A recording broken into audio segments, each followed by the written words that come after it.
porque faz com que a empresa possa realmente nos contratar, mesmo tendo psicóloga no RH.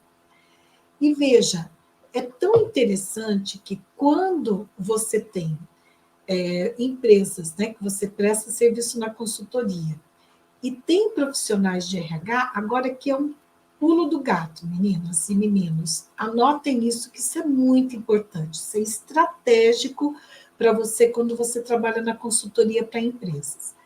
Quando você entra numa empresa, tá? E essa empresa tem uma psicóloga no RH ou tem um psicólogo no RH, independente se você está no cargo de gerente, de analista, de BP, né, business partner, independente do cargo, é muito interessante que você crie com esse profissional, com essa profissional, um vínculo de confiança e de parceria. É extremamente importante. Por quê? Essa profissional, ela vai te ajudar muito durante o tempo que você estiver dentro da empresa. Como a gente tem a mesma formação, isso facilita muito a comunicação, facilita muito o desenvolvimento do trabalho. Eu vou te dar um exemplo que, com muita frequência, eu fiz e faço isso também na consultoria.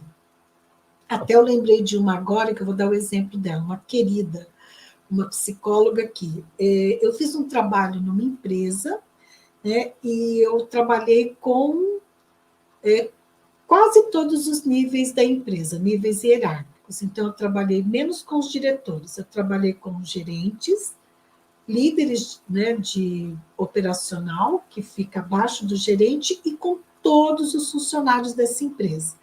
Era uma empresa que tinha 170 funcionários, mais ou menos. Então, desenvolvimento de liderança, né, para os dois níveis, gerentes e supervisores, com turmas distintas, né, não misturei as turmas, e desenvolvimento de equipe, né, para os demais funcionários. E essa psicóloga que trabalhava no RH, conhecendo a cultura da empresa, conhecendo também essa psicóloga, conhecendo também, né, assim, os valores, os princípios éticos dela, da empresa, o que eu combinei com ela? Que ela acompanhasse o meu trabalho nos grupos. Só que aí, né, nos grupos de desenvolvimento, que foi um programa que foi mais de um ano que eu prestei serviço para essa empresa, né? Mas cada programa levava um ano, mais ou menos. A gente começava por volta de março e terminava em novembro. Então, eram programas longos, né, de desenvolvimento de equipe, de liderança.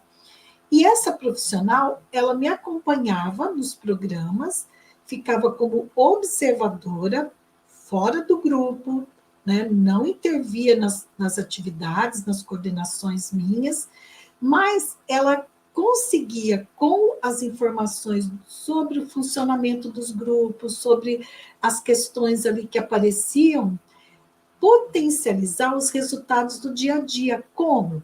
Se ela percebia que estava tendo problema de comunicação ali no grupo, e o grupo trazia essa questão, porque a gente está com dificuldade de se comunicar com tal área, ela já, de alguma forma, intervia no dia a dia para poder ajudar nessas questões que estavam ali também dificultando o trabalho daquela equipe, ou daqueles líderes ou gestores. Claro que nós fazíamos um contrato ético, né, entre nós e com o grupo, entre, né, mim e ela, né, e entre o grupo, que era aquilo que era dito ali no grupo, podia ser levado para fora, desde que não fosse conteúdo pessoal, que dissesse respeito ao trabalho. Tudo bem. Um outro contrato ético que nós fazíamos: nunca seria falado sobre pessoas, seria falado sobre grupos. Então, assim, por quê? Porque aí é um princípio de processos de grupos, de teorias de processos de grupos. Se você está chegando agora, não me conhece ainda, eu tenho a titulação como didata em processos de grupos, pela SBDG, né? E eu também trabalho com grupos de desenvolvimento e de formação da SBDG. Então, um dos princípios do funcionamento dos grupos é que, quando uma pessoa fala no grupo, ela fala alguma questão ali, e se o grupo, né, aceita aquilo, né, você tem que observar também como que é, né, ali o processo do grupo, o funcionamento do grupo, aquela pessoa está sendo porta-voz do grupo. Aquilo não é só dela. Então, por exemplo, se tem uma pessoa que está resistindo, né, a uma atividade, que está sendo um líder da resistência, e de alguma forma o grupo está acolhendo aquela pessoa que está sendo esse líder da resistência, né, o que você precisa entender é que essa pessoa ela está sendo porta-voz de uma resistência que é do grupo, não é só dela. Por isso que a gente não pode, por questões éticas também e por questões teóricas, dizer que o fulano é o resistente do grupo. Não. Isso você precisa ter esse entendimento enquanto o funcionamento do grupo, enquanto o processo do grupo, para você poder ter clareza assim, olha, o grupo está resistindo a tal coisa, mas aquela pessoa que está expressando a resistência, se isso acontecer, né, ela está sendo porta-voz da resistência do grupo. Isso se dá de uma forma inconsciente, não é de uma forma explícita, combinada muitas vezes entre eles, né? Então, essa colega tinha esses acordos éticos comigo, né? E isso funcionava muito. Tanto que, veja, foi um projeto que eu fiz com a empresa inteira, exceto com 2 diretores. Fora os 2 diretores, todos. Foram 2 diretores e a gerência geral que não participaram. A gerência geral, eu fiz um trabalho de. Não fiz um trabalho de coaching, foi um outro trabalho. Mas só 3 pessoas da empresa que não participaram desse projeto.